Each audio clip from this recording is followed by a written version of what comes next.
agarra y que me dice.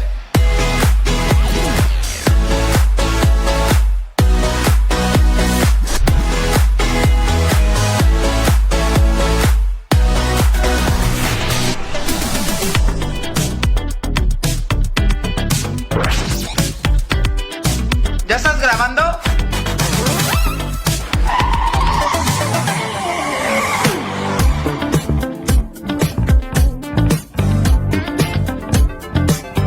Que agarra y que me dice. 3, 2, 1. Si del derecho a la libertad de expresión es imposible que la ciudadanía se informe, no tendríamos la posibilidad de exigir a las autoridades una adecuada rendición de cuentas. Estaríamos impedidos para compartir o incluso dirimir posturas con el resto de las personas. No les pongamos una venda a las realidades sesgando la percepción de la gente. ¿En verdad queremos que la visión del mundo sea estrecha y limitada? El derecho a la libertad de expresión está protegido por la Declaración Universal de Derechos Humanos. Recuerden, amiguites, toda persona tiene derecho a la libertad de pensamiento y de expresión. Este derecho comprende la libertad de buscar, recibir y difundir informaciones e ideas de toda índole. La libertad de expresión, por supuesto que es una responsabilidad, y en ejercicio de esa responsabilidad no puede estar sujeta a previa censura. Así es, aquí nos gusta la concha con nata y el chocolate espeso. ¿O cómo era? Los gandallismos de tratar de restringir el derecho de expresión desde el púlpito presidencial, o por vías tales como el abuso de controles oficiales. Por favor, no regresemos a los modos de gobernar del mismísimo son del Echeverry Style. ¿Ya ven? ¿Ya ven? Con eso de que siguen manteniendo al señor Bartlett, una ya puede esperarse de todo. A pesar de su amplitud, este derecho no es absoluto. Hay restricciones necesarias para ejercerlo responsablemente, sobre todo cuando tiene que ver con ir en contra de los derechos de los niños y adolescentes, propaganda en favor de la guerra, la apología del odio nacional, racial o religioso, o incitar a la violencia. Así que ya se la sabe, nada de violencia por ningún motivo. ¿Para qué te la plas si ya te la sabes? Es evidente que el gobierno tiene la posibilidad de limitar el derecho a la libertad de expresión, pero no pueden hacerlo de forma arbitraria. Lo anterior implica que las violaciones contra el derecho a la libertad de expresión no solo afectan a las personas agredidas en su derecho, sino que también a la sociedad. Para muchos, los baluartes de la libertad de expresión son los periodistas, gremio, que en últimas fechas se encuentran en el ojo del huracán. Es por ello que en la mesa de Agarre que me dice nos acompañan 3 profesionales de la pluma y la comunicación para hablar de este tema. Nos referimos a Andrés González Arias, a Memo González Hudson y Arturo Marcial Padrón, quienes con su experiencia y capacidad nos darán luz en este multiverso de hacer la libertad de expresión un oficio. Vamos pues a la mesa de Agarra y que me dice. Agarra y que me dice. ¿Qué tal? Muy buenas tardes, bienvenidos sean todos ustedes. Agarra y que me dice, es lunes, poquito después de las 6 de la tarde. Y bueno, como decía la capitana, tenemos hoy una mesa pues de decanos de gran experiencia, que me da mucho gusto y además mucho orgullo, porque me aprecio de que pues, son amigos y aparte inclusive hasta consejeros. Entonces, en ese sentido, pues quiero agradecer mucho la presencia de, obviamente, don Andrés González Arias, de Memo González Hudson.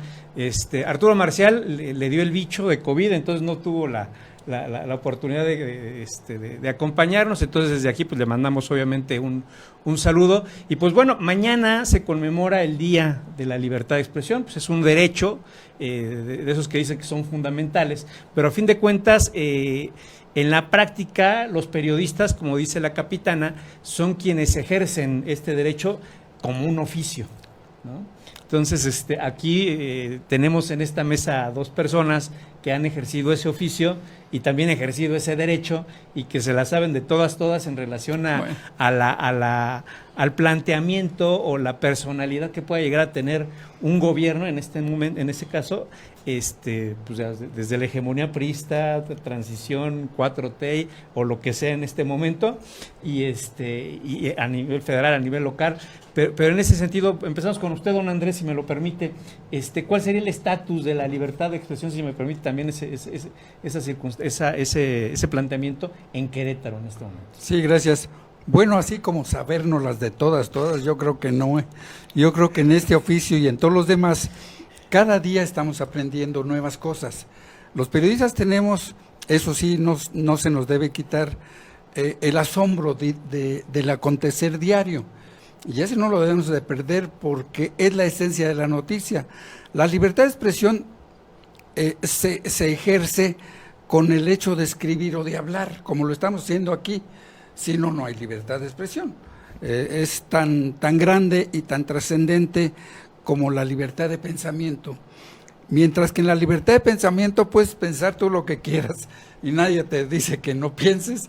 La libertad de expresión puedes escribir o decir lo que tú consideres, pero sin meterte a los derechos de los terceros. Eso es esencial en el uso de esta libertad de expresión que se instauró un 7 de junio de 1951, siendo presidente Miguel Alemán, pero a iniciativa de 2 periódicos en ese tiempo, del Sol, de los Soles, y de la cadena pues García Balseca y de Excelsior. Y lo aceptó el presidente porque hacía falta en este país tener una conmemoración de ese día y de alguna manera que por parte del gobierno o de los gobiernos en donde nació y de los subsecuentes, incluyendo desde luego los estatales, aunque aquí ha habido grises, negros y por supuesto también blancos, temporadas de que hay más o menos ejercicio en determinado gobierno, por lo menos en estilo y menos en otro, particularmente distinguiendo un medio de otro, eso sí se nota.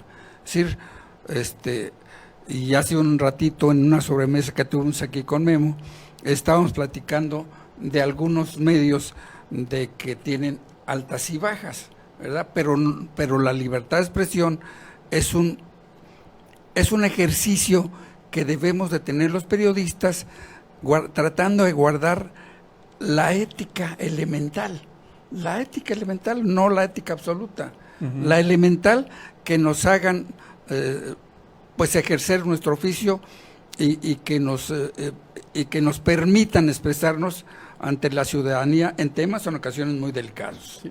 Mi Memo, tú has sido borracho y cantinero en este sentido, no has estado en la administración pública, pero también en medios de comunicación.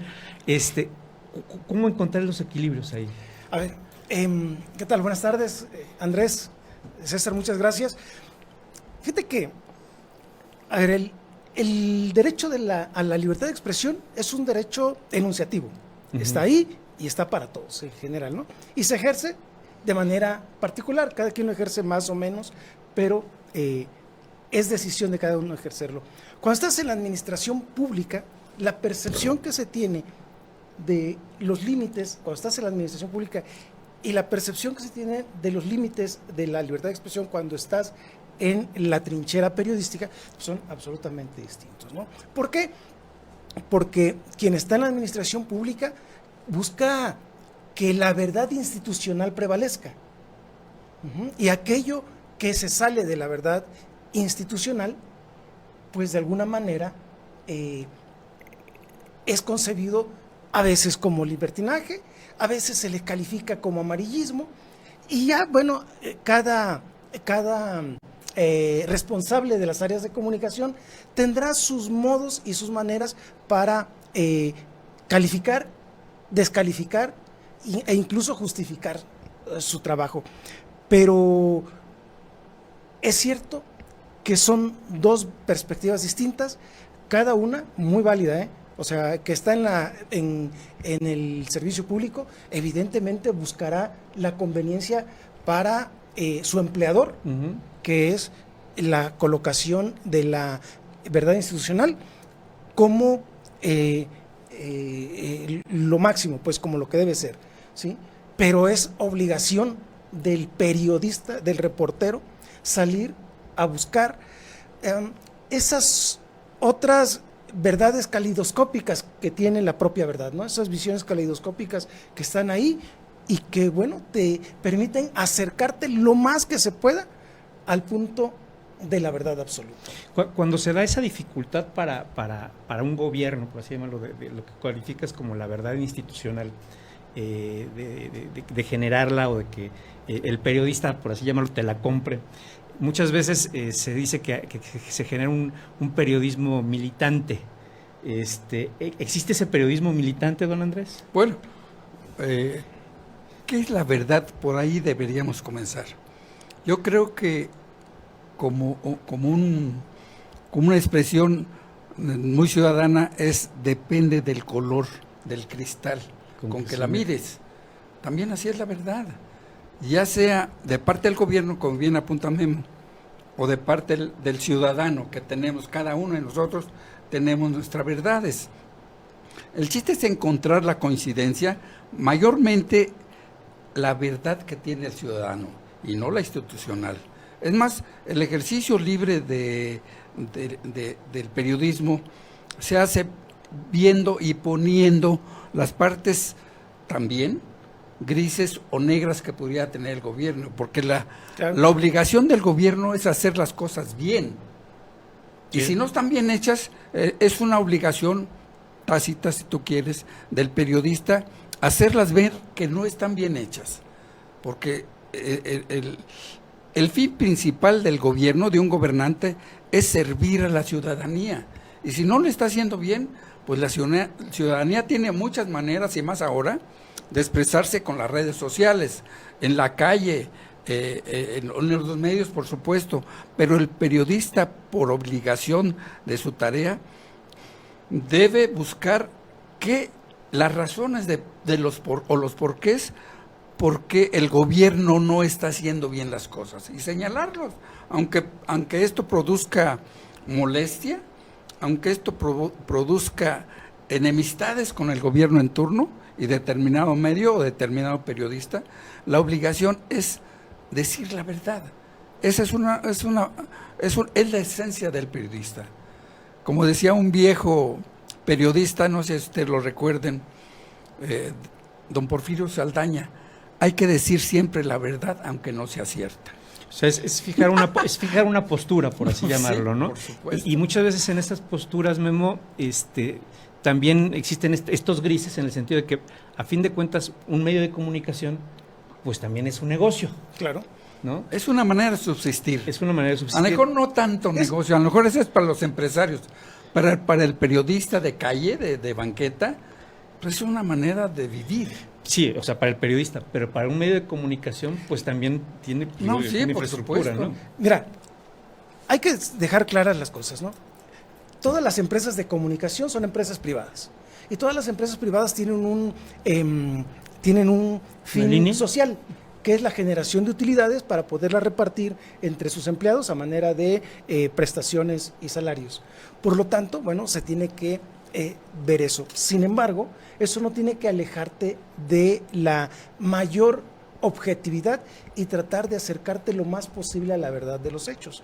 Claro, en la generación de estas utilidades, de estos ingresos, ya cada empresa tiene una ética distinta y, bueno, se los aviene de maneras distintas. Tú hablabas del periodismo militante. En lo personal, yo creo que sí existe, pues digo, tenemos en Estados Unidos los periódicos que son de un ala o de otra, aquí mismo en México tenemos periódicos que son de un ala o de Los otra. que están en la mañanera, ¿sí? digamos. Así es, pero en mi opinión, el periodismo militante te aleja mucho más de la verdad. ¿Por qué? Porque te lleva a un sesgo en específico en la visibilidad de un hecho, ¿sí? Cuando tú eres de una corriente que está en contra del poder en turno, pues evidentemente tendrás ese sesgo al momento de ver, analizar y expresar las cosas. Hay un caso muy, no voy a decir el nombre, pero un periódico Yo muy por mí lo importante. puedes decir, ¿eh? No es de aquí de Querétaro. Un periódico Indo Times. en Guadalajara, que es una sucursal de otro periódico nacional muy importante. Tenía una circulación que, si lo vemos desde acá lejos, podemos decir era una gran circulación, más de 50,000 ejemplares diarios. Sin embargo, se quedaba muy lejos del número 1, que tenía casi el doble.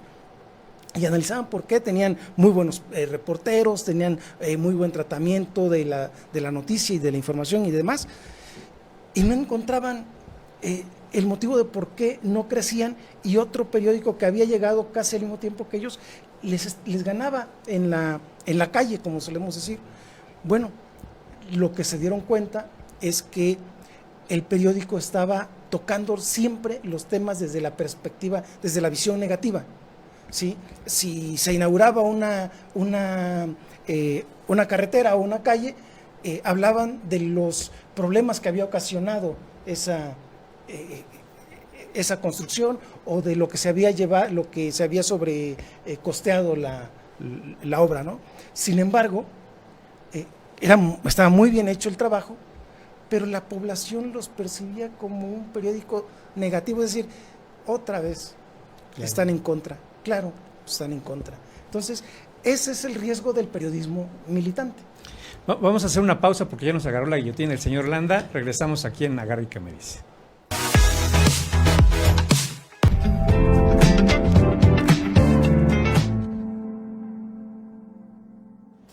Y regresamos a la mesa de Agarra y que me dice, ahorita en la mesa estábamos tocando el tema de la polarización, que en muchos esquemas el país se siente polarizado.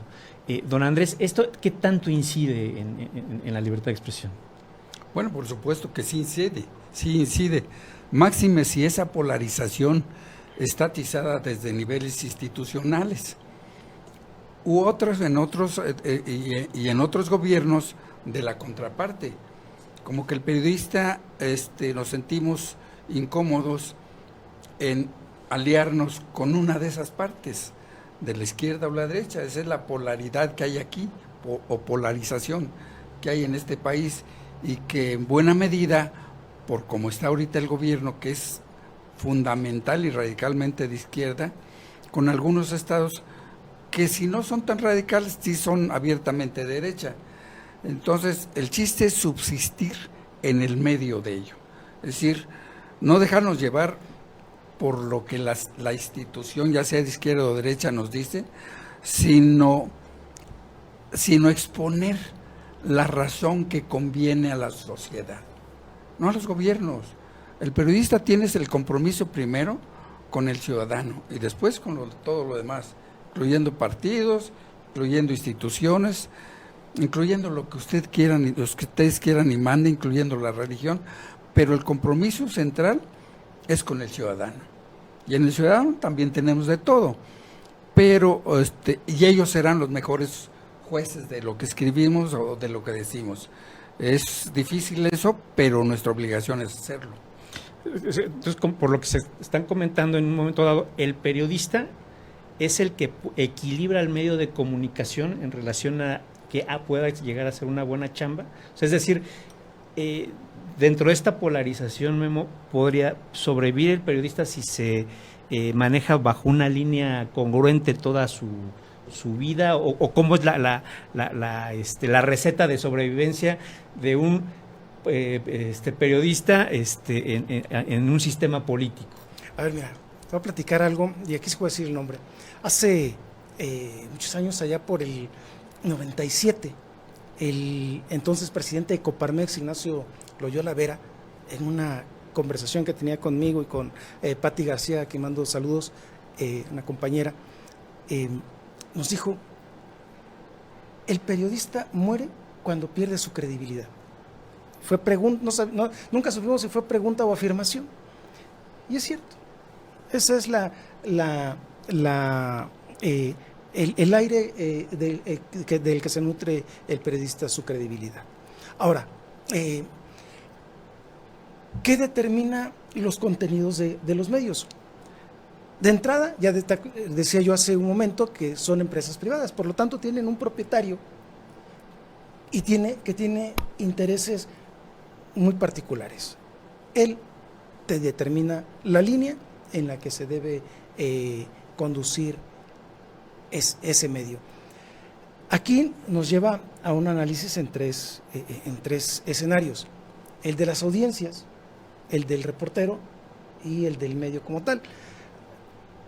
Cuando las audiencias ven a los medios, pues se dan una idea de por dónde van, ¿sí? Y suelen ser muy lapidarios, tanto que, bueno, pues vemos ahí cómo están los que, ¿se acuerdan los gigantes de hace 10, 20 años que eran por aquí así los periódicos? Ahora cómo están de chiquitos. Sí, me acuerdo el Y Excelsior. el número de hojas. ¿Sí? Y los tirajes, los diarios, supuesto, los periódicos diarios estarán tirando en Querétaro unos 5,000 ejemplares. ¿Entre todos? ¿Entre todos? Ah, entre todos. No, sí, claro que entre todos. Los tirajes aquellos que llegaron a tener aquí los dos principales periódicos, los únicos dos que había aquí, estaban cercanos uno del otro, pero ahorita ambos están muy abatidos por una cuestión de que el ciudadano, la gente de la calle, preferimos meternos a esta herramienta. Pero ¿y sabes por qué se llama ¿Sabes por qué comunicación virtual. Sí, pero ¿sabes por qué es? Yo estoy convencido de que es porque es como cuando tú agarras, desprecias a tu pareja durante años y años y años, hasta que llega el momento que te dices, ¿sabes qué? Haz lo que quieras, yo me voy. ¿Sí? Así pasó con el divorcio entre las audiencias y los medios, ¿eh? ¿Pero por qué? O sea, ¿cuál fue el bullying? Mira, si nos vamos a hacer memoria, desde los años 60, 70, 80, los señalamientos contra los medios siempre han sido lo mismos y lo siguen siendo ahora. Medios corruptos, medios chayoteros, medios pegados a la ubre oficial. ¿Sí? Eso ha sido, revisemos las quejas incluso de los estudiosos de los 60s que hicieron muchos libros. Yo recuerdo uno que se llamaba algo así como Para leer al Pato Donald o algo así, que era desmenuzaba muy, muy bien eso. Bien, esa misma percepción se ha ido manteniendo. ¿Por qué? Porque los medios no reflejan lo que está pasando en la sociedad, en su ciudad. O sea, tú compras los periódicos de hoy en Querétaro y la radiografía de la primera plana: gobernador, presidente municipal, funcionario de interés, evento oficial, declaración oficial, ¿sí? Boletineros, pues. Pues a lo mejor, o quizá van todos a lo mismo. El punto es, ¿eso es lo único que está pasando en Querétaro? O sea, en México lo único que pasa es la mañanera, que nos la recitamos a las 7 de la mañana y a las 11 de la noche todavía estamos recibiendo ¿El resumen? El resumen. ¿Sí? Bueno, yo creo, Memo, desde luego a reserva de lo que tú digas, César, es que la principal causa de este decremento de los medios impresos, porque si ustedes recuerdan, por ejemplo, Excelsior llegó a tener 120 páginas. Era una cosa tremenda. Igualmente los diarios de aquí locales eran del tamaño, el grosor era el ingreso que tenían.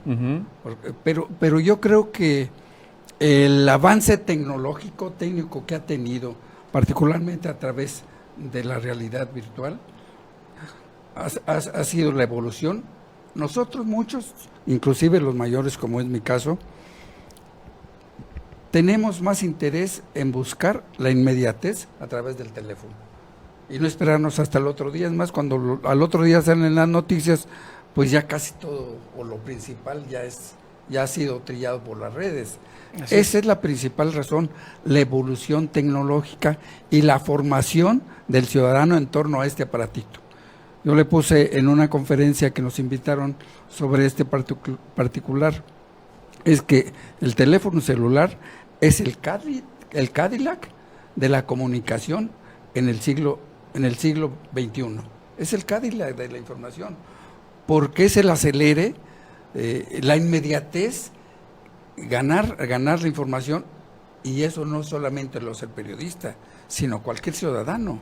Si sabemos de un choque que hay de trágicas consecuencias, lamentablemente, en algunas veces, en la 57, que nos dicen que acaba de pasar un choque, pero al momento ya la sabemos. Y no tenemos que esperar hasta el otro día la noticia en prensa, o no tenemos que esperar también a lo que nos diga el siguiente noticiero de radio o la televisión, que también la diversidad de canales de televisión ha hecho que determinados medios como Televisa o TV Azteca se diluyan, porque ya no tenemos los 3 o 4 canales tradicionales que teníamos, y se tienen 120 canales, y casi todos tienen noticieros, ¿eh? Sí, ahora, Se eso especializan. es importante porque, a ver, el primer acercamiento que se tiene con la información hoy es Twitter.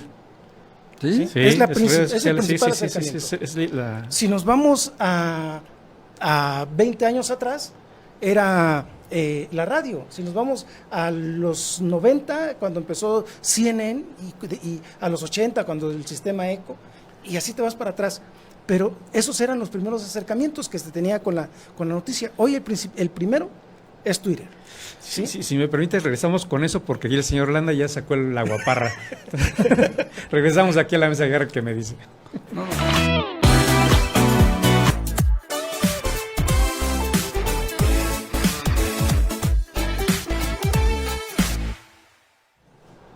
Y regresamos a la mesa de agarre que me dice, y antes de que el verdugo de la libertad de expresión, Sí, el señor caray. Landa, te quitara la palabra, mi estimado Memo, prosigue con tu... Bueno, entonces te decía, aquí es importante que se entienda este asunto de los nuevos tiempos y la posición que cada quien debe guardar. Me pareciera que los medios tradicionales tendrían que entender que hoy no solo basta dar la noticia, que ya es conocida desde el momento en que se genera, ¿sí? Desde que se genera el hecho objetivo.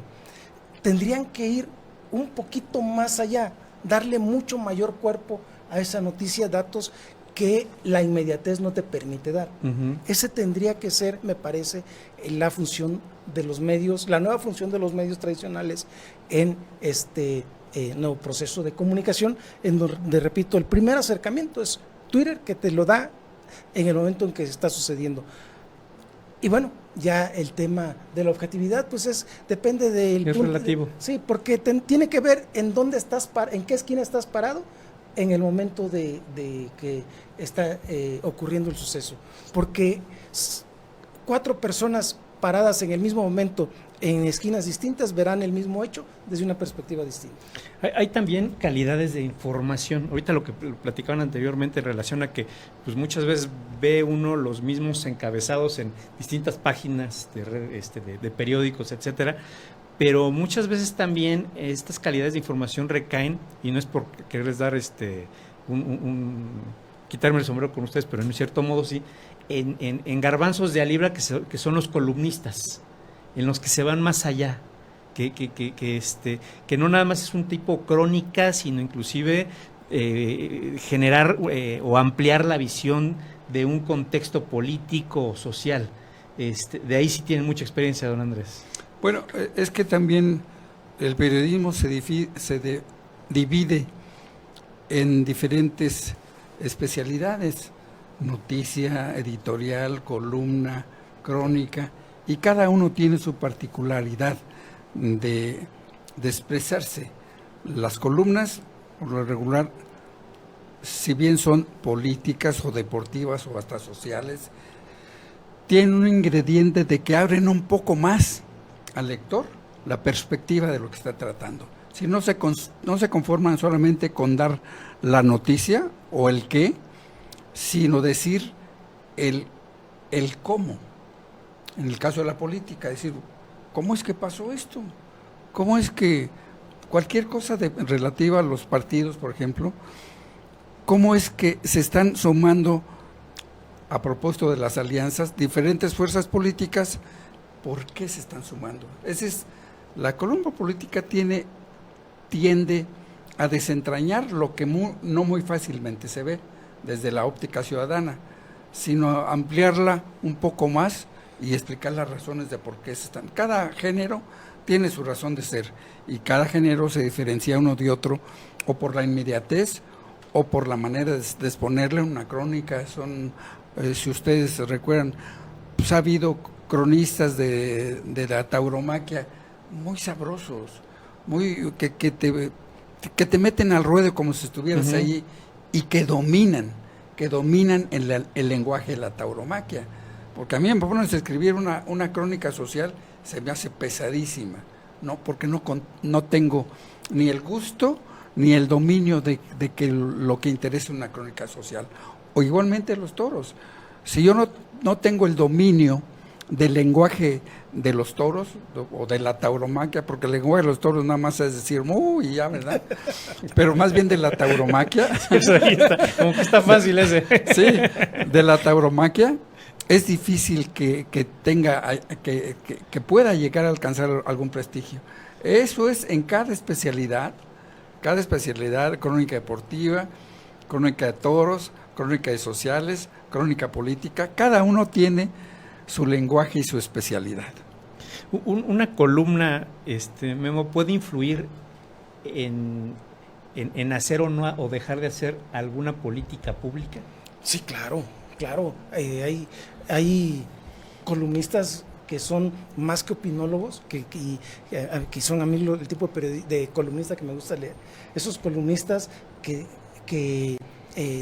te traen la noticia, pero no solo la noticia como hecho objetivo, sino que aparte aportan datos al debate. Y sí, por supuesto que hay columnistas que son muy importantes. Bueno, tenemos el caso de lo que acaba de pasar con Alejandro Gertz Manero, el fiscal general de la República, que espero que no nos esté viendo porque se nos vaya a venir encima. Para acá. Sí, canijo. Y como, por ejemplo, columnistas como Raimundo Riva Palacio, de alguna manera fueron parte importante para que no le echaran para atrás el pleito que traía con la familia de su hermano, ¿no? Y ahorita otro pleito que trae ahí con otra familia también, donde lo acusan de intereses de tráfico de influencias y demás. Entonces sí los hay. Ahora, hay diferentes columnistas, diferentes tipos de columnistas. Hay el opinólogo, que es ese que habrá de decir, ¿y ahora de qué escribo? Pues a ver, veo qué, y pum, escribe lo que se le ocurre de lo que sea, ¿no? Agarre y que me dice. Que agarre y que me dice y lo escribe y ya, ¿no? Okay. Ese es el más común. Está el otro columnista, que te repito que es el que a mí me gusta, que es el columnista informativo, el que te acerca a cierto hecho objetivo, noticioso, y te da elementos para entenderlo. ¿Sí? Y ya, bueno, pues por lo demás están los cronistas y demás. Ahora, hay algo que es muy importante y quiero que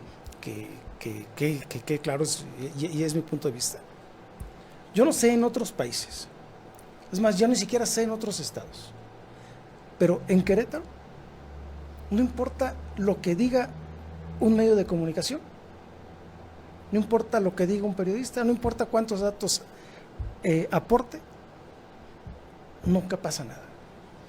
Vivimos en el nunca pasa nada. Nunca pasa ¿Coincide, nada. don Andrés?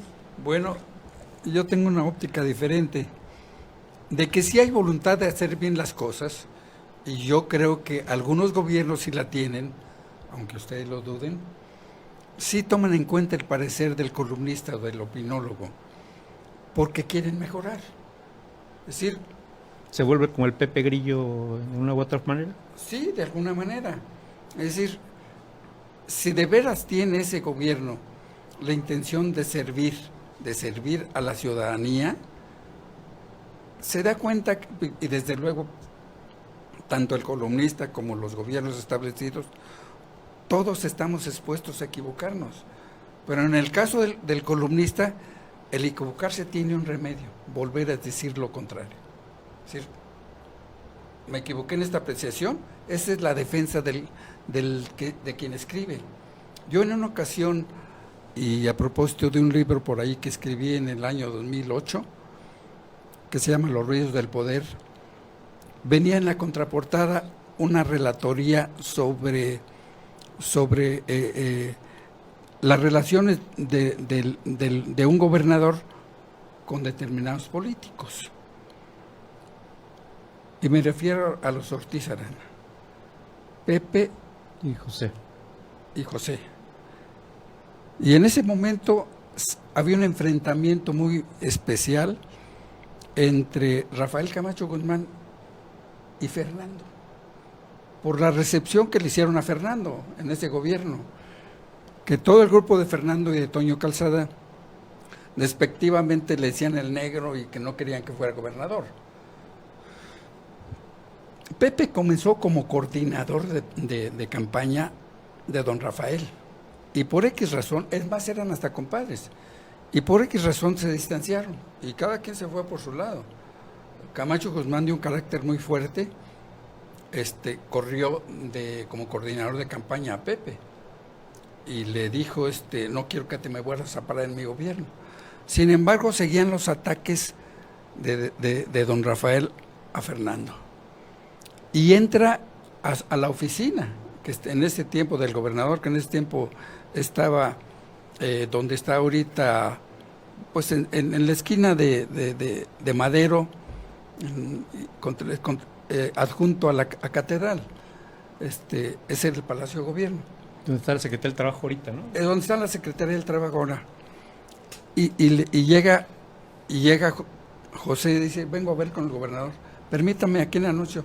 Y no se esperó la respuesta, se metió hasta donde estaba don Rafael y le dice, quiero que me escuches. ¿Que te escuche qué, cabrón? Porque así se hablaban. Y así más don Rafael. Y más don Rafael.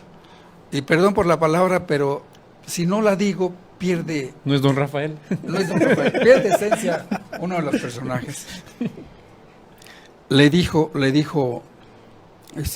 ¿qué quieres? ¿Qué quieres? Te vengo a advertir una cosa y te lo voy a decir por última vez. Si te sigues metiendo con mi hermano Fernando, porque los ataques eran virulentos, muy duros, si te vuelves a meter con él, vengo y no solamente te pongo el alto, sino te mato, cabrón. Así le dijo, y así está escrito en el libro, en la contraportada. Y ese libro, pues ahí sigue corriendo. Y en los años siguientes, me tocó un día encontrarme con Pepe. Me dice, oye, va a venir aquí a este desayuno una persona que escribes ahí en tu libro, José Ortiz Arana. Sí, está bien. Y le entrego mi libro. Dice, sí, ya lo vi. Le digo, señor, yo no sé si sea verdad lo que escribo allí o no. Mi fuente que me dio, la fuente que me dio merece todos mis respetos y por supuesto no lo voy a decir, pero le quiero comentar que los periodistas tenemos un derecho de escribir lo que queramos, pero también podemos corregir lo que en esencia no sea una mentira. Y me dice Pepe, yo creía que se iba a encabronar, ¿no? Enojar. Me dice, ¿Ya se volvió Rafael? No, déjamelo así. Okay. O sea, pasó la prueba. Pero eso también tenemos los periodistas, Claro. de que cuando escribimos una cosa mal, tenemos el derecho de reescribirla y decir lo que es correcto. Cosa muy diferente, por ejemplo, en los doctores. Si se equivocan, adiós. Sí, bueno. Adiós. Sí, ya llegó la guaparra aquí de la libertad de expresión, el señor Landa. Regresamos en un momentito más aquí a la mesa de Agarre y que me dice. Un poquito del tema, que no necesariamente es así, pero pues necesitamos aprovechar esta mesa y sobre todo pues que la calidad de invitados. ¿Cuál sería su análisis de lo que ocurrió ayer, don Andrés, en las elecciones? Bueno,